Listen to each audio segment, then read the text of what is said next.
This is Here's How, Ireland's political, social and current affairs podcast, presented by William Campbell.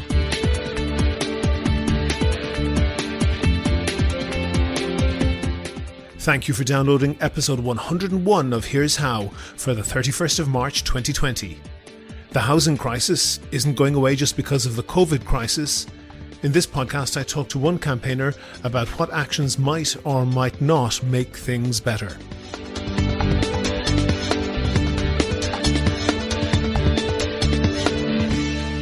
Here's How is Ireland's political, social and current affairs podcast. Make your view heard. Just dial 076 603 5060 and tell the world what you're thinking. Your voicemail may be included in the next podcast. You can find tips on recording your contribution and other ways to contact the show at here'show.ie/call. Coming up on today's podcast. But there's no restrictions on paying for services. However, there are restrictions. Wait up. When you say there's no restrictions, what sort of restrictions are you referring to? You hear talk of on and off balance sheet. Okay. And so it would show up on the national debt. That's coming up shortly. But first, I want to thank all of my donors on Patreon. I really appreciate everyone who does that. For people who don't know, Patreon is a website that allows people to donate $1 or $2 per podcast or per month, and that helps me to devote more time to research and finding interesting guests. If you think that you could do the same as them, there's details on the website and at the end of the show. Father abandoned child, wife husband, one brother another, for this illness seemed to strike through the breath and sight. And so they died, and none could be found to bury the dead for money or friendship. Members of a household brought their dead to a ditch as best they could, without priest, without divine offices. Great pits were dug and piled deep with the multitude of dead, and they died by the hundreds both day and night. And as soon as those ditches were filled, more were dug. And I, Agnolo di Tura, buried my 5 children with my own hands. And there were also those who were so sparsely covered with earth that the dogs dragged them forth and devoured many bodies throughout the city. There was no one who wept for any death, for all awaited death. And so many died that all believed it was the end of the world. That's a quote from the Italian chronicler Agnolo di Tura about the effects of the Black Death, which did a deadly circuit of Europe in the 1340s and 1350s, killing perhaps a third of the population or more. It returned at various intervals for centuries, causing more localized but sometimes just as deadly epidemics. But don't let that get you too paranoid. This disease can now easily be cured with antibiotics, which weren't available in the 14th century. Nevertheless, the Black Death is something that still haunts the culture of Europe and beyond. The Danse Macabre, with its awkward dancing skeletons, is still a common image, as is that of the plague doctor with the black gown and long beak-like plague mask. The southern German village of Oberammergau still follows a vow that they would faithfully perform a passion play, reenacting biblical stories, every decade if they were spared the plague that was ravaging the area in the 1630s. But even more influential, for an event that happened nearly 700 years ago, are the social and economic effects of the Black Death. The poor died more than the rich in the Black Death. There's a surprise. They died more because they lived in much closer quarters, allowing much more contagion, and didn't have the luxury of isolating themselves in castles or country houses. But in the years after the plague subsided, the tables turned. Feudal Europe's power structures were reversed when labourers realised that there was an abundance of farmland, all owned by the rich, and the food that it produced, but a shortage of workers. That shift in power dynamics in the market meant that peasants could negotiate a much better deal for themselves with the landlords they were previously tied to. This greatly destabilized feudalism and can be seen as the starting point for many of the changes that came in Europe in the following centuries. Some scholars even attributed the Italian Renaissance to the effects on society of the Black Death. That's above my pay grade, but it's not unusual for economists to attribute big advances in society and the economy to apparently destructive upheavals. The comparative success of the German economy compared to Britain in the aftermath of World War II is seen as ironic, given that the British won the war and the Germans lost. But it's not that surprising. The total destruction of Germany meant that old power structures were thrown out. To a significant extent, people who got rich in that period in Germany started out with nothing and got rich because of their talents and efforts. In Britain, whose class system was not disrupted by defeat, you got rich if your parents were rich. That meant that enterprise was rewarded in Germany, stagnation was rewarded in Britain. Not so surprising that Germany did better. It looks like we're going into another upheaval now, hopefully not nearly as dramatic, but even if the pandemic fades quickly, there are likely to be lasting effects. An obvious one is the way the governments, not least the Irish government, seem to have done things that they claimed before were impossible. After years of inaction and hand-wringing, all of a sudden, 560 places were found to house people who were sleeping on the streets of Dublin and other cities all winter. I'm reading some dire predictions of the possible death toll in the United States. I'm hoping they aren't true, but if those deaths are to be avoided, it will mean saving people's lives with hugely expensive treatment to people who are un- or underinsured, and the only way to do that is with federal government action. And once that's done, it's going to be difficult to argue that it's impossible to do. In the UK, the outgoing Labour Party leader Jeremy Corbyn claimed that the virus response had proven that he had won the argument in the election that he lost so spectacularly. He had won the argument for big government and big spending programmes. That's more than a little self-regarding. But he has a point that policies that governments, both in Ireland and the UK, were very recently saying were completely impossible, they're doing them now. Requisitioning hospitals, housing people who were sleeping on the streets, giving big cash handouts to people who've lost their jobs, banning evictions and rent increases. I don't think that we're in a Black Death situation here. We will get through this. Things will go back to normal. But it'll be a new normal, and it'll be a normal where arguing that nothing can be done about this or that problem, that argument won't be so easy to make. Do you agree? Do you disagree? If you want your point of view heard, dial 076 603 5060 and leave a contribution for the show. The lines are open 24/7 and you can find tips on how to record a good contribution and other ways to contact the podcast at here'show.ie/call. On the line now, I have Councillor Alison Gilliland. She's the Labour Party member of Dublin City Council for Artane and Whitehall. She's also a chairperson of Dublin City Council's Strategic Policy Committee on Housing. And Alison, there's been a lot of comment about competition between Airbnb rentals and the private rented market for accommodation in Dublin and around the country indeed. Can you set out what's that exact issue? Yes.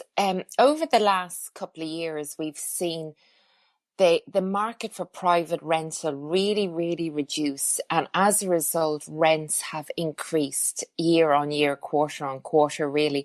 And one of the reasons, not the only reason, but one of the reasons is that an awful lot of apartments or houses that would have been rented out to the private market for families or individuals are being rented on platforms such as Airbnb for short-term rental, maybe a week, maybe 2 weeks, maybe a long weekend.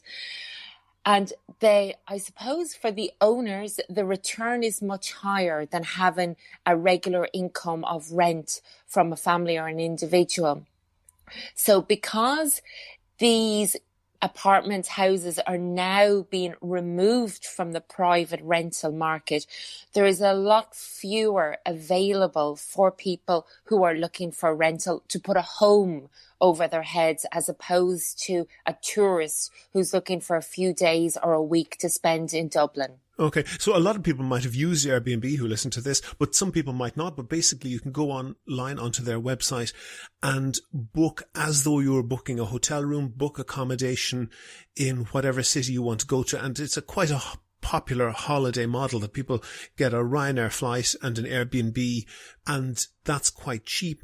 So if you're a landlord, I guess, and you live in, your house, the house that you're renting is somewhere in the back end of Darndale, then you rent it. But if you live maybe close to a DART station in Howth or somewhere else that's either attractive to tourists or close to public transport that's attractive to tourists, then you just let it out for a multiple of the rental value, 1 week at a time, to people coming from all sorts of countries, maybe around Ireland as well. That's the model you're talking about, yeah?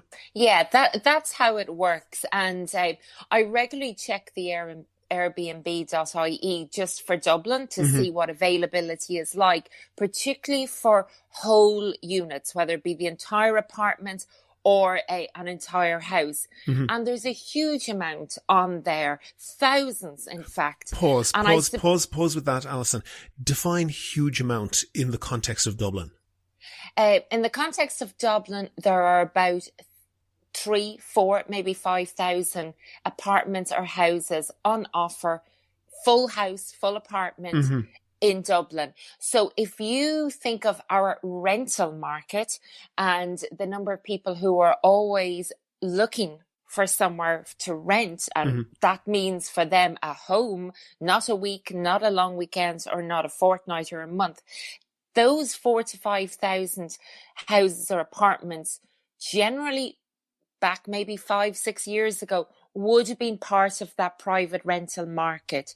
So now, because the owners can see more benefit, financial gain, in renting them out short term to tourists, as you say, coming to Dublin for a long weekend or a short stay, who maybe have family with them. And I can see the advantage.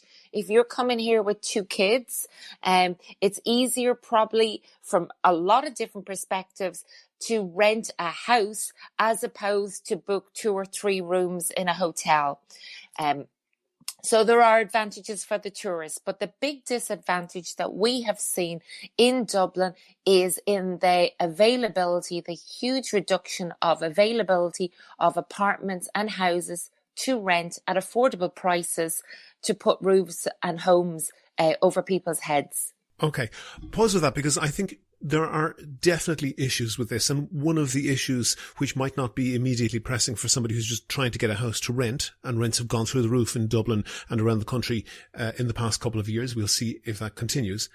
But one of the issues that's there is planning compliance, that if you live next door to a house or an apartment where somebody else lives, you just have a neighbour, then that's one thing. But if you have a different stag party in every weekend, I can see that A, that's probably not compliant with the planning regulations, and B, it might be a pain in the ass to have that type of coming and going. And there's a second issue, which is tax compliance. I'm not entirely sure if there's an Airbnb department in the Department of Revenue and how many of them are actually covered, and whether that's money just essentially just going into someone's pocket. And those are live issues, but the real one that you're concerned about is it taking away potentially homes that could be rented to people. Yeah, that's correct. And you do raise the other issues with Airbnb. Tax is one, and lack of revenue not getting back into society. The planning compliance is something that we dealt with about back in June of 2019, whereby a regulation came in that if an owner was going to use an apartment or a house for more than X amount of days during the year, they would need a change of planning use from residential to commercial. Now, I think it's 90 days, but don't quote me on that. Yep. However, from a Dublin City Council perspective, if you compare what's available on Airbnb website, and obviously we don't know how many days per year those owners are renting it out or leasing it out for Airbnb, but there are, as I said, over 4,000 units on Airbnb. We have had, I'd say, maybe under 50 applications for change of use into Dublin City Council. So while people do own their Airbnbs, they're not, I suppose, complying fully with planning legislation.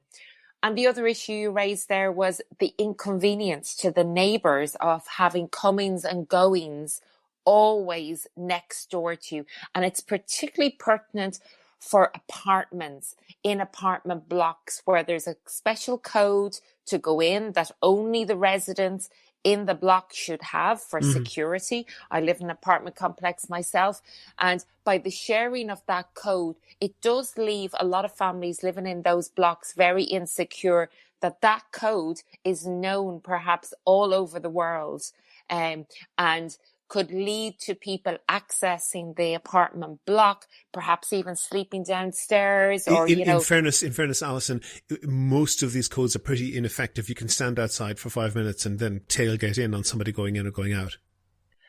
True, but from a sense of community and security within the apartment community, it does lead to concerns for people. Sure, yeah, and that is a good point. If you have, let's say, 20 families in an apartment block, they all get to know each other. If 10 of those are actually Airbnbs and you have a new face coming up every time, you don't know whether that's somebody who should or shouldn't be there, and there's not the space for social policing there that there would be if that was all residents. And that's essentially what the planning is supposed to address. But the one thing that I really wanted to talk to you about, and I see that various people have commented on Twitter and other forums, and yourself included, and since the COVID-19 hit, there's been, I was going to say almost glee, there's been in many cases actual glee and delight at the supposed way in which the owners of these properties are taking a hit, and that some of these, there's been an increase of about 100 new apartments appearing on Daft, which is very much aimed at residential lettings and not at holiday lettings. And I just did a search for Airbnb in Ireland on Twitter, and there's just a huge volume of comments that are essentially hostile. It's a topic that's generating a huge amount of comment. And the thing I'm worried about, Alison, is I think you're being played. And one thing that I did was I went to the Inside Airbnb website, and this is not an Airbnb website. I don't know if you're familiar with that particular website. If you're interested in keeping track on what Airbnb are doing, this is what this website does, and it scrapes content from Airbnb. So in other words, it just automatically goes in. And you said 4,000 or 5,000. I can actually tell you exactly how many lettings there are today in Dublin on Airbnb. It's 9,437. But the one thing that I think is important to recognise is that when you see a house, like a whole apartment or a whole house available on Airbnb, in some cases that's because people went on holiday. And I know that because I've done it myself, that I'm going on for a fortnight somewhere else. I have a friend close by who I kind of trust to look after things, and I can let out my place in the time that I'm away. And clearly that's not something that would have been otherwise available to be rented to a family. You understand that point?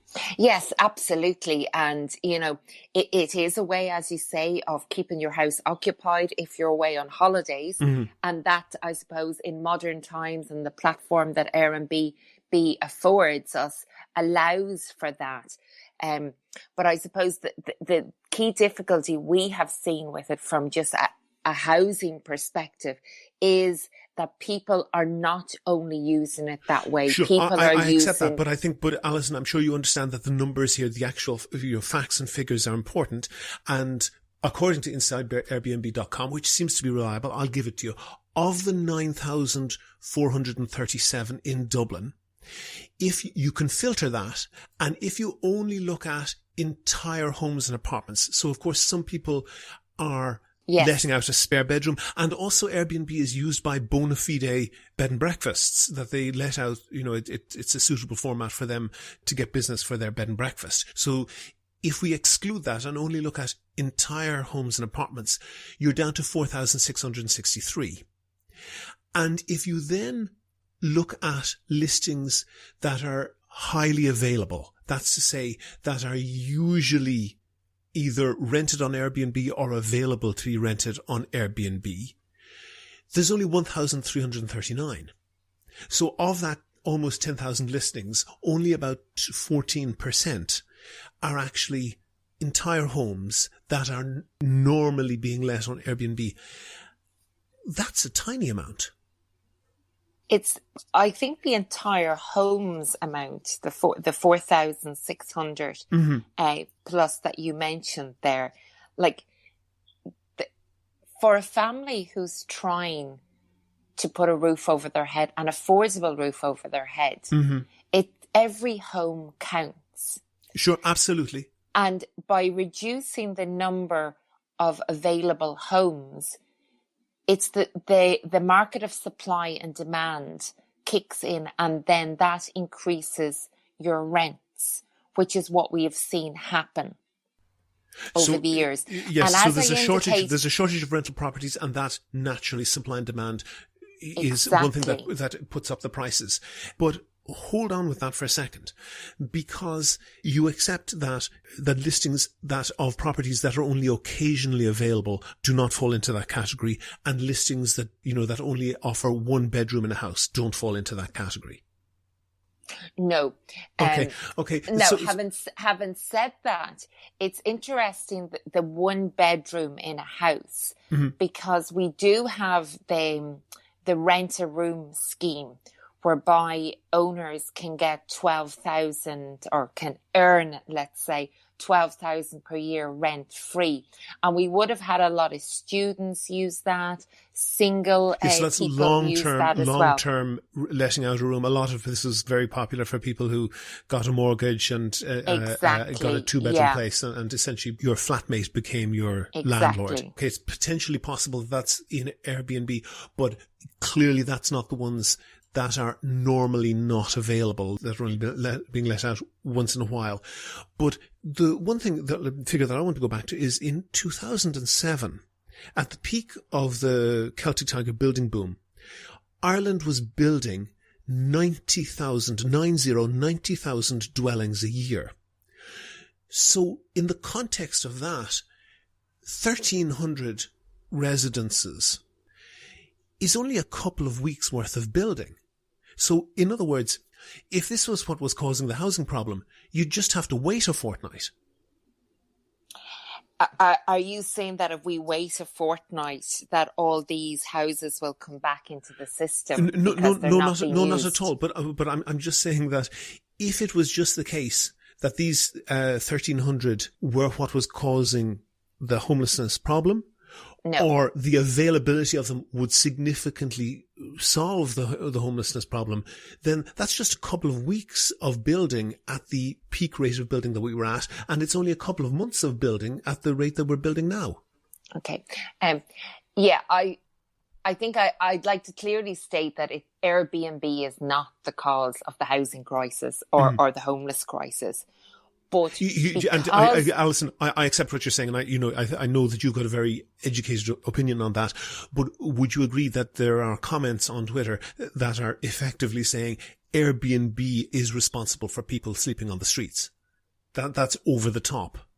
That's completely over the top. Absolutely. Our difficulty is housing supply. Mm-hmm. And if you go back, as you quite rightly said, in 2007, we were building 90,000 dwellings. And the we there is the entire, housing sector. And that is broken down to social housing, so your council houses for those under a particular income stream. Then people who earn sufficient to get a mortgage and to buy their forever home.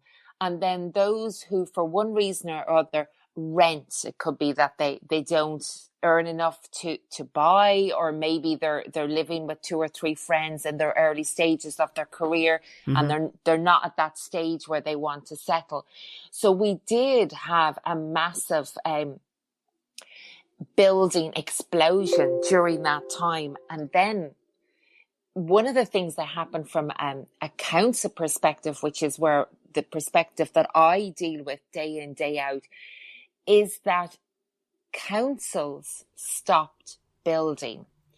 And we had legislation that allowed the council take 10% or 5% of all building developments, but it also allowed councils to take finance in lieu of those units. So we weren't necessarily increasing our stock in line with our demand. And then when pause on that. When you say finance in lieu, so does that mean essentially builders were buying their way out of supplying housing to the local authorities, Dublin City Council in your case? Yes, there was a clause in that regulation that allowed the developer to pay, I suppose, an amount of money instead of giving the council the opportunity to buy the unit. So that was happening. Then it was under my colleague Alan Kelly that was changed, and that loophole was removed from the legislation, and it left the councils that 10% was only to be bought. You could not give finance in lieu of it. So that started, I suppose, a trickle of stock into the local councils. But at the same time, when you have, even with that, we call it the Part 5. Yes. This was to have social housing mixed in with private developments. Yeah. So it was to have that social or that income mix. But even though that loophole was blocked, building fell. So we weren't getting the supply of any type of residential building, whether social or private. And I suppose that is another factor in the rents, that the supply to meet the growing demand of a growing population wasn't keeping on par. So there are a lot of different elements that contribute to the housing supply crisis we now have. What I really want to do is, because, and I've done a couple of searches on Twitter on this, the Airbnb issue is causing a huge amount of activity and taking a huge amount of attention, be it on Twitter or whatever other public forum that this is being debated on. But Dermot Desmond, a strange person to write the article, but the article was fantastic, written in the Irish Times a month or two back, with suggestions to fix the housing crisis. And if somebody had written that Owen O'Brien had read the article, you couldn't really have seen anything in the article to disagree with them. It was a very advanced and very egalitarian suggestions for solving the problem, and I think very intelligent questions. And Airbnb wasn't mentioned in the article, but huge amounts of financial funds owning and not even bothering to let out rental apartments in Dublin and other places in the country. That's a huge issue.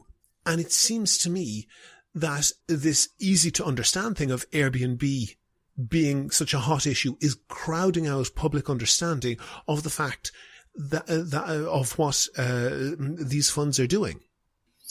Yeah, it's an incredibly complex sector. And as you say there, finance does come into it, where we get our finance from. The restrictions put on particularly the state with regard to investment in capital projects as opposed to services.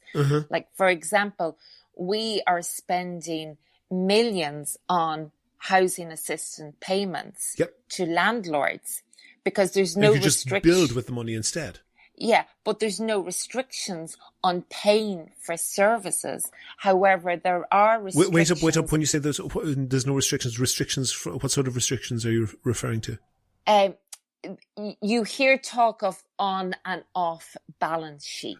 Okay. And so it would show up on the national debt. So basically, if the state were to pay over 10 years, 100 million a year to private landlords to house people, that would not show up on the balance sheet as borrowing.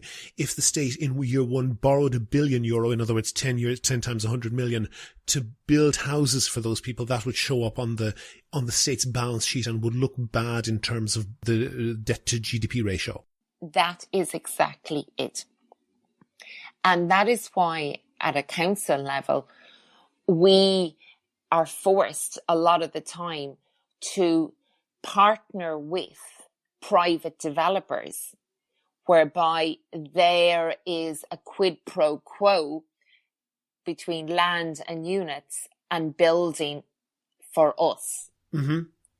And we would have seen that in the O'Devany project, whereby the government gave funding for 30% social housing, 10% affordable, which was affordable purchase, not affordable rental. And then the developer got 50% of the units back. So that reduced the appearance of the cost of that on the national balance sheet. So I think if you go up the food chain to European level, and it's at that level where we need to change the finance laws. So these are European Union rules about what is and is not on the national balance sheet in terms of debt to GDP ratios. Exactly. And that's where it needs to change. And that's where our MEPs and our government need to really focus. And I think there is a general sense across Europe, and there's a campaign called Housing for All that is very much focusing on the financing, the state financing of housing, so that we can develop what I would call a public housing model that would allow anybody, regardless of their income, to rent from the state, whether that be the local authority or an approved housing body, and have the rent calculated in a way that is proportionate and affordable to the income of the householder. That's the model they have, for example, in Vienna, and in a lot of the Nordic countries. But if we are to do that, we as a state need to invest and ramp up funding to build houses, which means capital funding. Oh, okay. But deal with the issue that this whole Airbnb debacle over 1,300 potential houses that could be used for rental is getting a disproportionate amount of attention compared to the vast amount. So, for example, in Dermot Desmond's article, he talks about 420 hectares of vacant residential land held by the Dublin local authorities that could house 30,000 people. Are you sure that those two issues are getting a proportionate amount of attention? No, I suppose Airbnb is easy to understand. An awful lot of people use Airbnb. They can also see, I suppose, the very tangible cause of the housing crisis, and that's people sleeping homeless in the streets, or family or friends who just can't afford the sky high rents. Yeah, so but, it's very easy if we come back to what's causing that, and you're right, it's a scapegoat. But my fear is that the root cause of that, which is essentially land hoarding, which Dermot Desmond writes about in great detail, and back as far as 20 years ago, in I think the year 2000, journalist Tom McEnany wrote about 8 individuals, 8 speculators owning 80% of all of the serviced housing land, in other words, the land ready to have housing built on it around Dublin, and the local authorities owning most of the rest. And essentially what's happening is that they are drip feeding the market to keep the prices sky high. Ireland has the lowest population density of almost any European Union country, yet it has the highest land prices. And there are people who are essentially making billions off that, and they're able to influence government decisions And for example, when John Gormley was Minister for the Environment, he introduced an 80% windfall tax on zoning, in other words, to try and block people from hoarding land. And when your party got into government, that was abolished before it even had time to have effect. I think with regard to the land, we have to separate it out into two categories. There's land that is owned by private individuals, and then there's land that is owned by the local authority. And actually, there's a third category. There's land that's owned by the state. For example, CIE owns land, the Office of Public Works. There is the vacant site levy, and that may be having an effect. It's being implemented with the most lackadaisical enthusiasm of any tax I've ever seen. I would agree with you that we need, people end up, single mothers end up in Mountjoy jail for not paying their TV license. I don't think anybody has ended up so much as in court over that. And also the loopholes on that vacant site levy are ludicrous. If you just run a steamroller over a vacant site and put a gate on it and put a fella on the gate, you can say that it's a surface car park and you get out of the tax. Exactly. I agree. Like we need to come down and have a particular compliance with that. And we also need to increase the levy exponentially so that it is not affordable for those who own it not to develop those sites. But the bottom line is that your party's minister, Alan Kelly, was Minister for the Environment during a time when, number one, the windfall tax, this 80% tax to discourage land hoarding, was abolished. Almost as soon as it got into government, they abolished that. And number two, that vacant site levy, with all those loopholes that you can just put a guy on a gate there, call it a surface car park, and you don't have to pay a cent in the vacant site levy. That was instituted by Alan Kelly, your Minister for the Environment. Isn't it the case that when it comes to infringing on the interests of the super wealthy, the government, be they Labour Party ministers or any other ministers, are incredibly careful about doing it in the least inconvenient way for the billionaires and incredibly careless about leaving in loopholes that they can get out through? Well, actually, if I'm not mistaken, when Alan Kelly got into office, he actually increased the vacant site levy. Yeah, but left all the loopholes in. Nobody's paying this levy. This levy is not generating almost any funds at all because there are so many loopholes. I can't say that. I think it's incorrect to say that no one is paying it. Okay. There are is developers insignificant paying it. Compared to the amount of vacant sites that we have in Ireland. Non-payment is the general rule. Well, I suppose if you're saying there's a difference between non-compliance and non-enforcement. You're correct. Using the legislation. Non-enforcement is the general rule because A, it is difficult to enforce it. It is difficult to enforce it, and B, if an attempt to enforce it is made, it is very easy to wriggle out of it, and that's written into the law. Well, then it's the wriggle room that needs to be stitched. Sure, in the sense that that's where the difficulty is. And I suppose and I don't make legislation, but I would imagine, and you quite rightly said, there are groups that would be lobbying governments and ministers when they're drawing up new legislation. I would also imagine you have to strike a balance between a carrot and a stick. And if you make it too stringent, then you may be doing yourself a disservice by completely disabling the developer from developing it. How so? One of the things how so? Explain that. And by saying, if you say, okay, if you have this site, mm-hmm. and it's not developed within 12 months, mm-hmm. the levy will go up to 7%. If it's not developed within 18 months, the levy will go up to 12%, and so on. Hold on for a second. Alison, there's a perfectly easy way to sort that out, and it was in Dermot Desmond's article, and he referred it to it in terms of vacant properties, but it can be done for this. And he said that for properties that are being left vacant, you tax the person, impose income tax at half of the asking rent.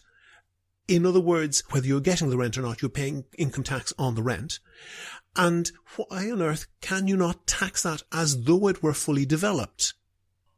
Well, I suppose that would be for and so then you say, develop it, you go right ahead, take as long as you like to develop it. But by the way, from day one, you're paying the tax on it. So you bear the cost of the delay yourself.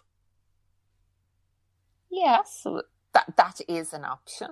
And I suppose they, regardless of what options you look at, you need to look at the unintended consequences of them all. Mm-hmm. Like the intention here is that land that is held in as private property mm-hmm. is utilized. Yeah. As opposed to left vacant. Yes. But do you understand that there's an enormous incentive for people to leave land vacant where they own an enormous chunk of the available land? Because if those people, those 8 developers, 8 land hoarders essentially, who each own about an average of 10% of all the land in the city, if one of them sold 1/10 of their holding, that would be putting 1% of all the vacant land in the city on the market in one go. That would bring the prices down, and that's why they're holding on to it. Yes, and again, it comes back to supply and demand. And the demand and the supply is being constricted artificially. And exactly. Our taxation system allows that, and no other taxation system in the world would allow that. I agree. And are you going to phone up Alan Kelly and tell him?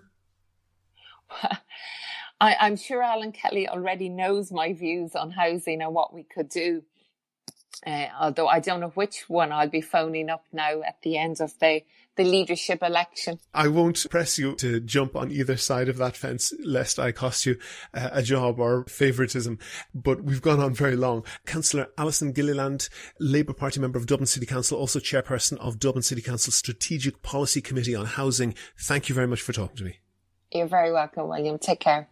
If you like the Here's How podcast, please rate and review the show on iTunes and other podcast providers. Share it on Facebook and Twitter. Tell your friends. But most of all, make your views heard. Call us on 076 603 5060. Go to the website for sources and references from the show.